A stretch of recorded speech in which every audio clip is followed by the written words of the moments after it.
La montagne, il dit n'est pas la peine. Il attend devant cette photo d'antan. Il n'est pas fou, il y croit c'est tout. Il la voit partout, il attend de.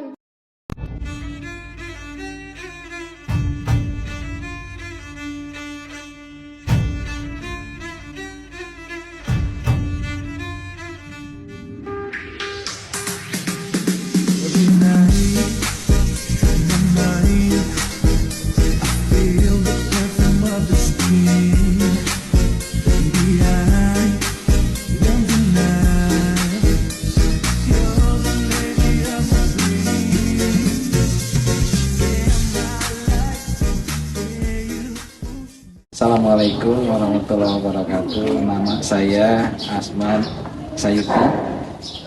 Kebetulan mengajar di kelas 6A dari tahun sekarang tahun ajaran 2023-2024. Dan mulai mengajar di sini sejak tahun 1986 sampai sekarang. Belum kemana-mana. Silakan Pak Ibu. Perkenalkan, nama saya Iid Agus Fadilah, guru dari SD Negeri 1 Dharma, yang alhamdulillah pada kesempatan kali ini untuk tahun pelajaran 2023-2024 memegang kelas 4C, dan sekarang kebetulan sudah melaksanakan kegiatan penilaian akhir semester 1.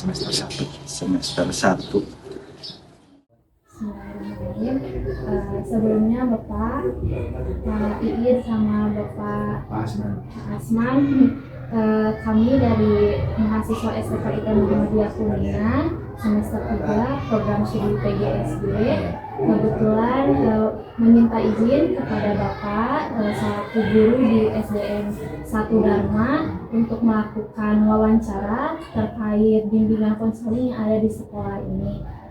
Terkait wawancaranya dikhususkan untuk memenuhi tugas terstruktur dari mata kuliah bimbingan dan konseling. Sebelumnya semoga Bapak berkenan untuk menjawab pertanyaan yang sudah kami siapkan. Sebelum ke pertanyaan, kabar Bapak hari ini? Alhamdulillah baik. Langsung saja Pak, untuk pertanyaan yang pertamanya, bagaimana pendapat Bapak terkait bimbingan konseling di sekolah? Sedangkan sudah banyak tahu bahwa bimbingan konseling itu hanya ada di sekolah menengah pertama dan juga atas. Nah, sedangkan peran bimbingan dan konseling itu kan tidak menuntut umur ya Pak, bahwa bimbingan konseling itu kan penting. Nah, bagaimana pendapat Bapak terkait hal tersebut? Baik, terima kasih. Saya mencoba menjawab pertanyaan dari adik-adik dari kampus STKIT Muhammadiyah mengenai kegiatan bimbingan konseling yang ada di sekolah kami di SD Negeri 1 Dharma. Tadi seperti halnya yang sudah disampaikan oleh Pak Asmat, bahwasanya untuk guru khusus bimbingan konseling itu tidak ada. Namun di sisi lain karena diperlukan adanya proses untuk kegiatan bimbingan konseling kepada siswa, maka di kami guru kelas yang diberikan tugas tambahan untuk sebagai bimbingan konseling. Jadi setiap ada kejadian, misalnya tadi dari kenakalan anak-anak yang biasanya ada yang suka jarang masuk sekolah atau ada hal-hal yang perlu dikomunikasikan dengan orang tua siswa, nah kami ada guru yang ditugaskan oleh sekolah untuk membimbing, menjadi guru pembimbing konseling, guru BK lah kalau di tingkatan SLTP SLTA. Adapun hal-hal yang menjadi prioritas jika terjadi seperti tadi yang disampaikan, ada misalnya anak yang nakal, itu menjadi tanggung jawab guru kelasnya masing-masing. Jadi di sisi lain sebagai guru kelas dan merangkap juga sebagai guru BK gitu, bimbingan konseling. Nah itu ditangani secara langsung siapa saja guru yang ada di sekolah pada kejadian, misalnya ada kejadian seperti itu, dan mereka berhak untuk menjadi guru konseling. Itu dari sementara dari Bapak. Namanya gini, guru kelas ya juga sebagai guru BPK dulu misalnya, bimbingan pembinaan, sehingga anak-anak itu tanggung jawab guru kelas langsung. Adapun nanti kalau ada masalah yang makin berat pasti terjadi tanggung jawab sekolah. Kalau masih jadi istilahnya ringan-ringan itu udah tanggung jawab. Kalau sudah yang berat baru masuk ke ranah tanggung jawab sekolah.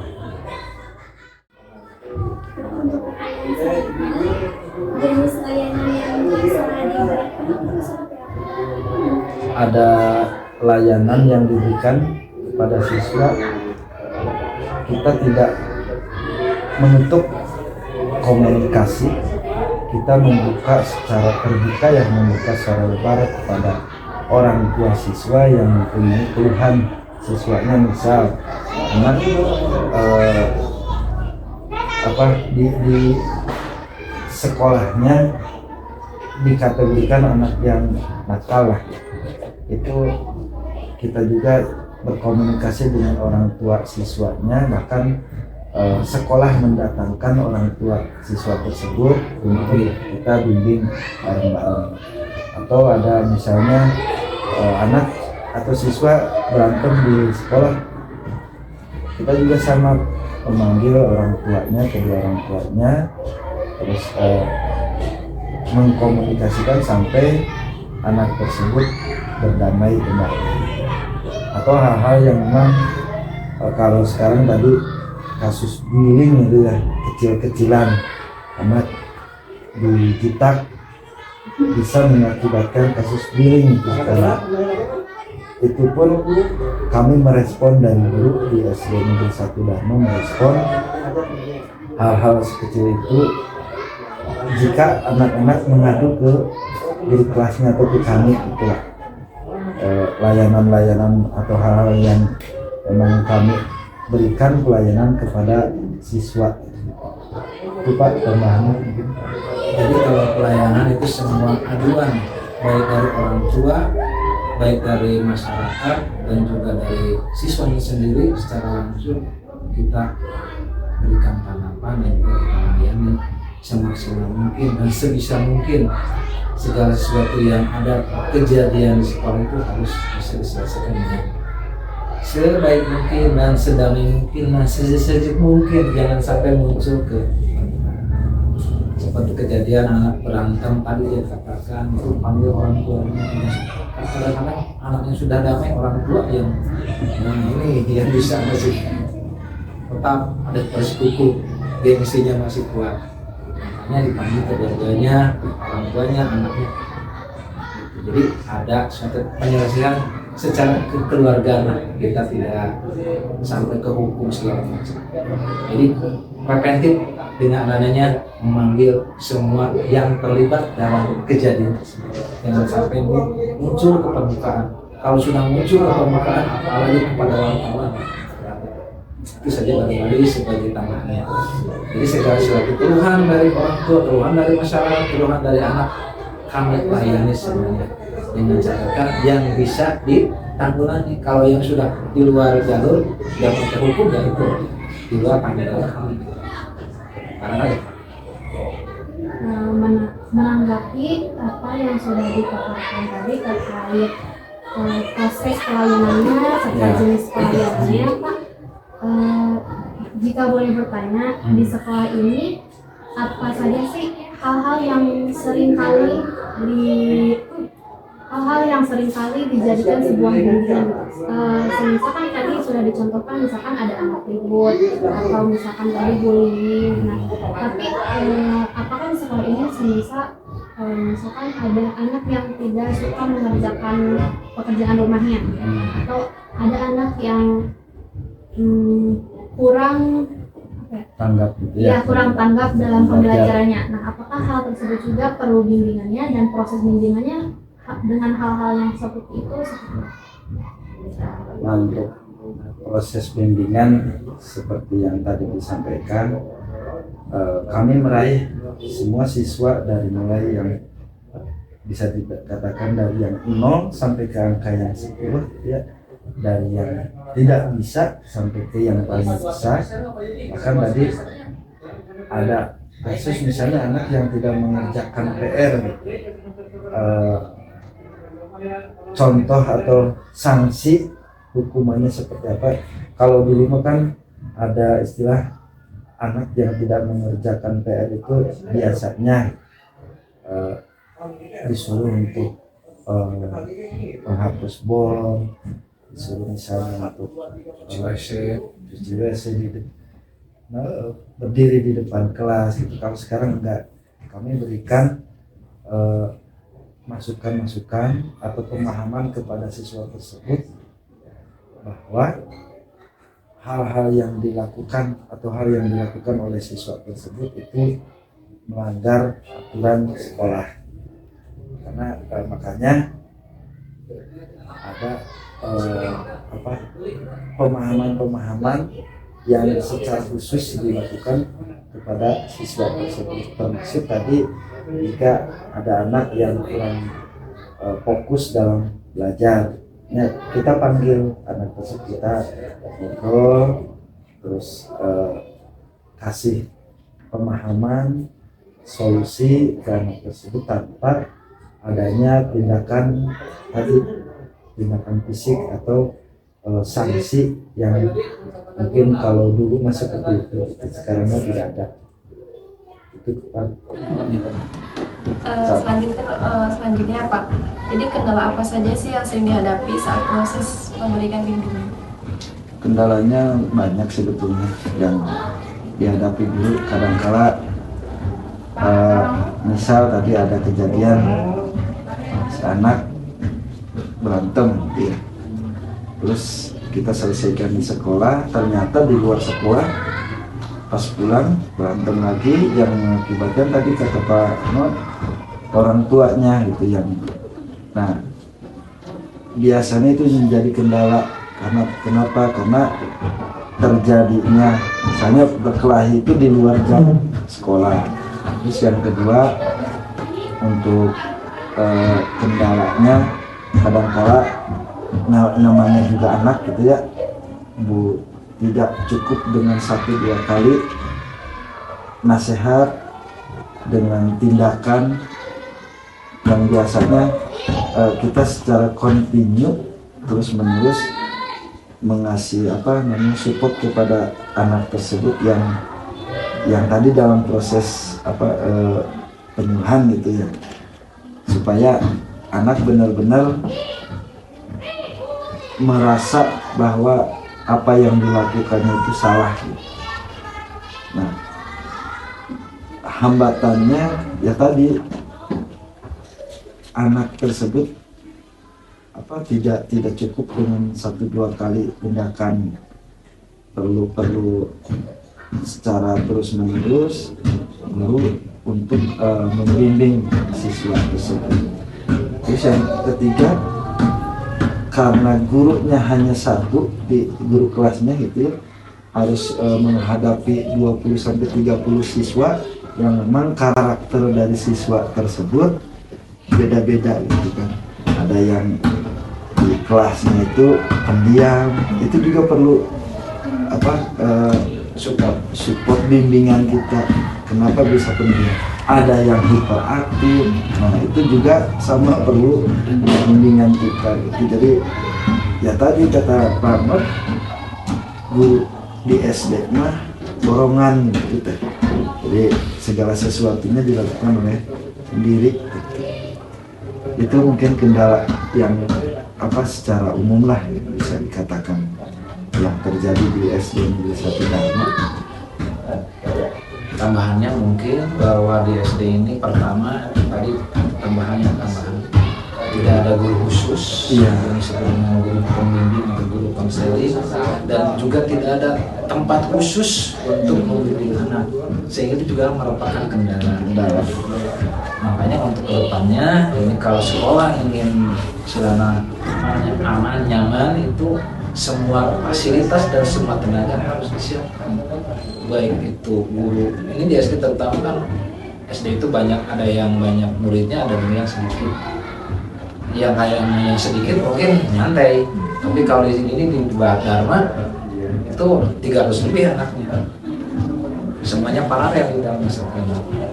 Bahkan kelas 4 itu 3 kelas, sehingga jumlah siswanya itu banyak.